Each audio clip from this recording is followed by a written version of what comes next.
IGN definitely doesn't have the best reputation when it comes to reviewing games, and when it comes to the Animal Crossing franchise, things seem even more inconsistent than other reviews we've seen in the past. I mean, sure, we can all laugh at the whole Pokemon ordeal where they rated the game downly for having too much water, but when it comes to Animal Crossing, the scoring seems all over the place. We're talking games that have clear improvements, not rating as high as other games, some games randomly getting panned. So what's going on here? As it turns out, IGN actually has a really interesting history when we go all the way back to when IGN was an earlier publication where they would rate their games on a different scale than how they would later on adjust their rating system. And throughout the years, they've changed how they rate their games multiple times, which has contributed to some of these scores being more jarring than others. But when you look at an entire franchise like Animal Crossing, you can see exactly why them not retroactively updating scores and maybe some unfair bias also being put in there has affected the whole perception of the Animal Crossing franchise. Let's take a closer look at the history of IGN Animal Crossing reviews. Firstly, we can look at Animal Crossing, the original one for the Gamecube in 2001, sometimes referred to as Animal Crossing Population Growing, and IGN praised this game pretty heavily, pointing out the addicting gameplay loop of wanting to come back to the game on a regular basis, and praised the sound design, the art direction, and the uniqueness of the game itself. However, they did point out a small criticism that more hardcore gamers that are fans of M-rated games may quickly find out that Animal Crossing isn't that kind of game. I find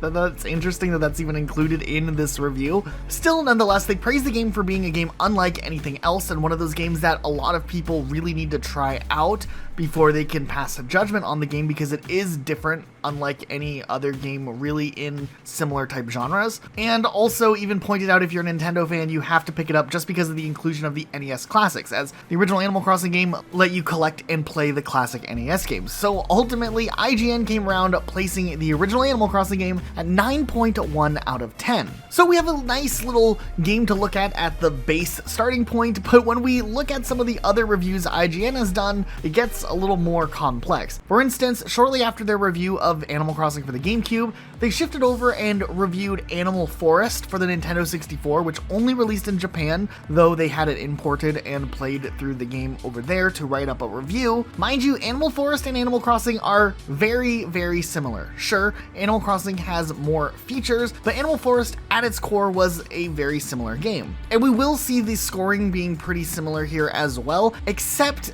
some of the criticisms pointed out in the review itself are a little odd. I'm gonna quote this here. Animal Forest has an addictive charm that will make you want to play the game every day just to see what's changed, but unless you're playing with 4 players and you've got some friends who own the game as well, the fun doesn't last as long as it should. But that's not saying much, as many high-profile console games end after only 10 to 15 hours. Animal Forest is different, that it's relaxing rather than exciting, and of course lasts longer, but it's enjoyable only in small doses once you've figured out what life in the village is all about. Oddly enough, Animal Forest has all the makings of a massively multiplayer network game should Nintendo ever embrace the online gaming format. You can bet your Nintendo 64 game collection that Animal Forest will be one of those games that will prove how much fun human interaction over the web can be. Now, if this doesn't feel like a review from 2002, I don't know what else is, but it is interesting how such a big part of the verdict paragraph that they wrote up for Animal Forest is discussing the lack of online functionality on a Nintendo 64 game,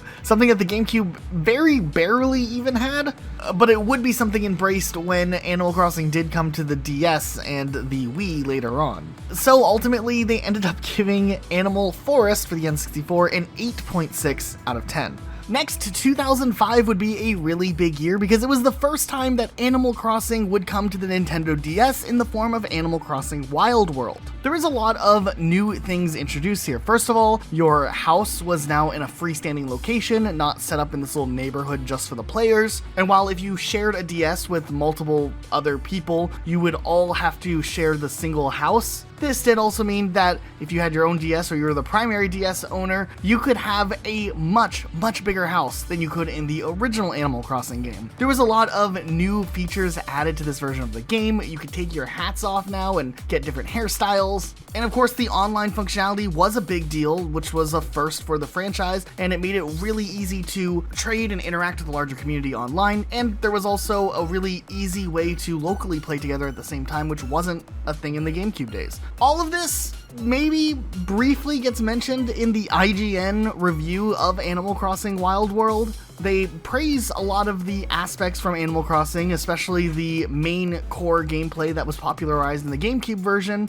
However, it is really odd what they ended up choosing to nitpick this game on. Once again, despite the fact that the first Animal Crossing already set itself up as a new unique genre, they point out the fact that this game wouldn't appeal to some people because the game is too laid back, and they also kind of pointed out the fact that the game didn't have a lot of long-term goals. It literally says it was laid back with no real goals. But the real thing that the reviewers seemed to be the most offended by was the fact that Animal Crossing removed the NES collection, which was something in the original Animal Crossing game, and quote, to have that element stripped out of the Nintendo DS sequel was like a dagger to the heart. Also iterating that the whole purpose of playing the old Animal Crossing game was practically just to collect the NES games to have in your library as the main goal of the game. While I agree the NES was a really cool feature in the original game, I think that most people played Animal Crossing because they genuinely enjoyed the laid back and cozy nature and free reign to set your own goals and go and achieve them as you go. So while this game still didn't review badly with IGN, it is worth noting it got a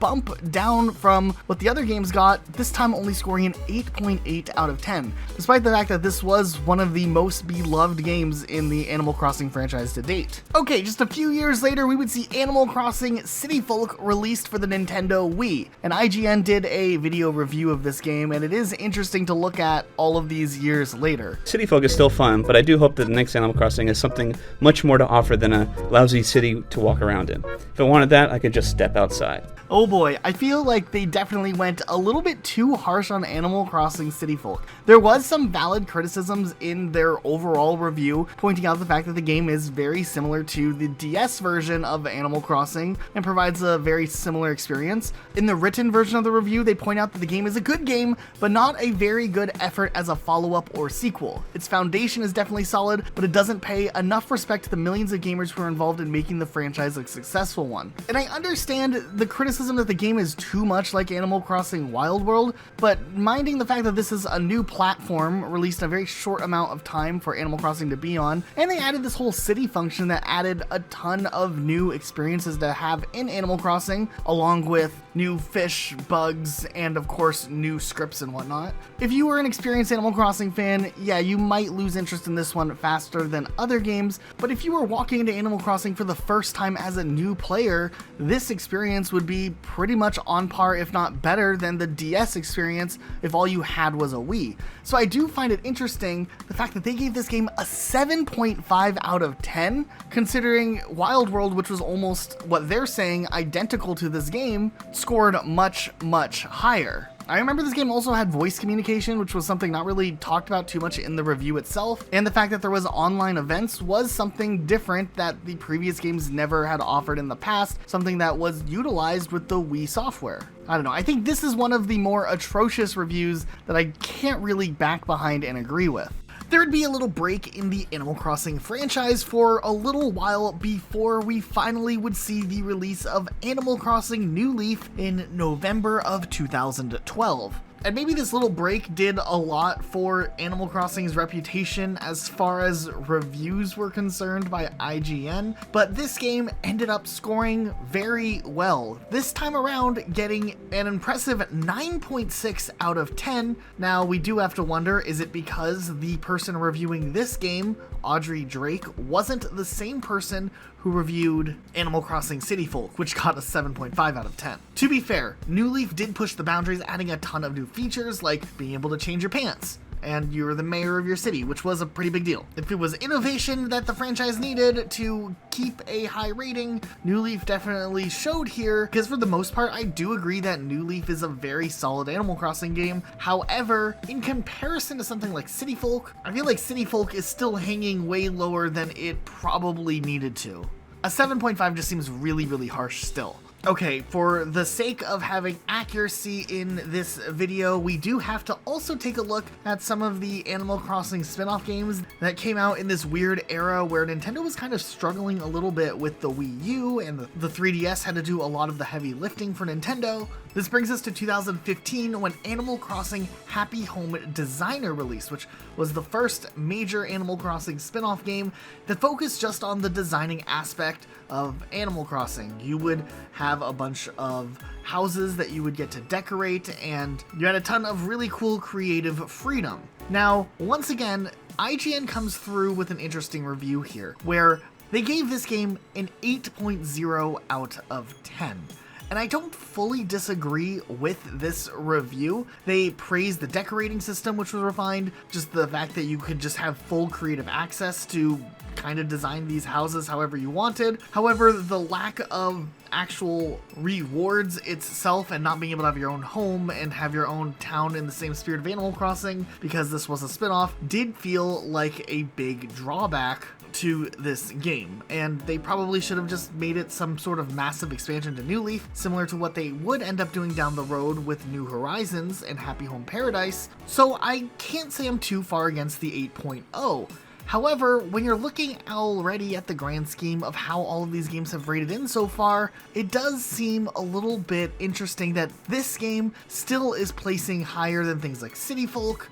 It's on par with games like Wild World nearly, and it seems like the sightline for how IGN was looking at these games seemed very, very narrow, to say the least. Then we get to the darkest time if you're an Animal Crossing fan.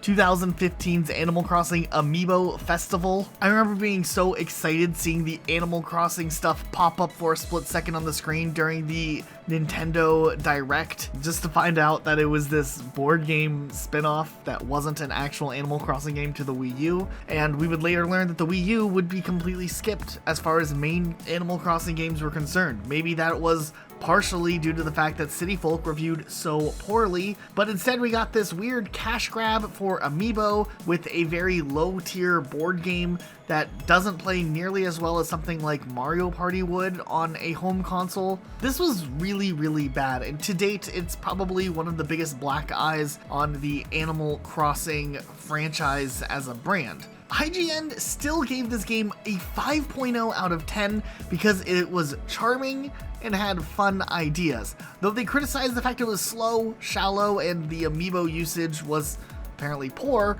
I struggle with this one a lot. This game still got a 5 out of 10, despite the fact that, honestly, in my opinion, if it wasn't for the Animal Crossing charm, there's no substance to this game whatsoever. This should probably sit closer to a 3 out of 10. I think if anyone did actually buy this game, they maybe played it once or twice, got a little vibe of Animal Crossing, and it probably made them wish there was an Animal Crossing game to actually play. And maybe something like this would work as DLC, but as a standalone game for the Wii U, when the Wii U was already in a really bad spot, this was definitely not the move to make instead of making a main game. And I don't know how it even scored as high as it did, but here we are. A couple of years later, Animal Crossing Pocket Camp would release for mobile devices, and this game's interesting. It does have a lot of the charm and creativity that Animal Crossing is known for, but in a very smaller and refined capacity. There are a lot of time restrictions in what you can and can't do in the game quickly, though the game is free and easily accessible to new players. And that is a big deal. It's probably one of the big reasons this game is still around and probably in a better shape today than it was when it initially launched. IGN gave this one an 8 out of 10. I still feel weird with the fact that a spin-off game is very closely ranking to main games where, in my opinion, main games are just so much significantly more substance-filled than spin-offs. But this one will be interesting when we put it into our chart at the end of the video and see how this game holds up against everything else. Then we get to Animal Crossing New Horizons.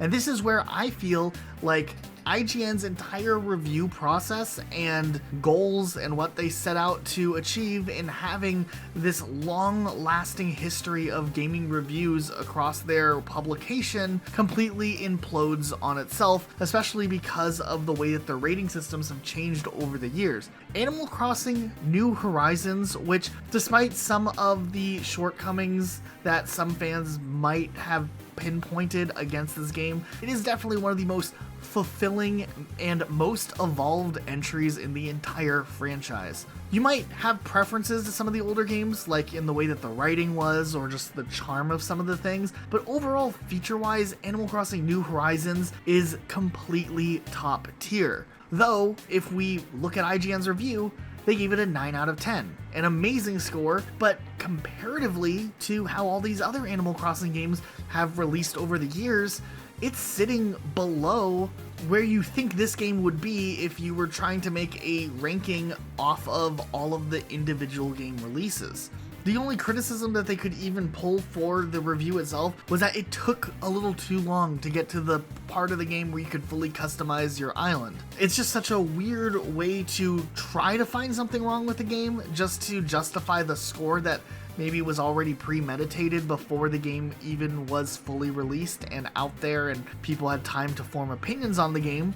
Especially since the first month of the game is the main experience you go through playing on a regular basis. This review specifically seemed very fishy, and in general, I think the fact that when you look at a game series that has the longevity and love from a fan base like Animal Crossing does, and then you compare it to a publication like IGN, IGN does unfortunately lose a lot of credibility with the way that they've handled the scoring system on their website for so long. And I think that's why a lot of fans of games like this look away from IGN and look at direct influencers to see what experiences they truly can get from a game rather than what a faulty source can derive, even if they are backed by a big budget and a big industry level publication. Also, real quick, if you enjoyed this video, make sure you do subscribe and hit the notification bell.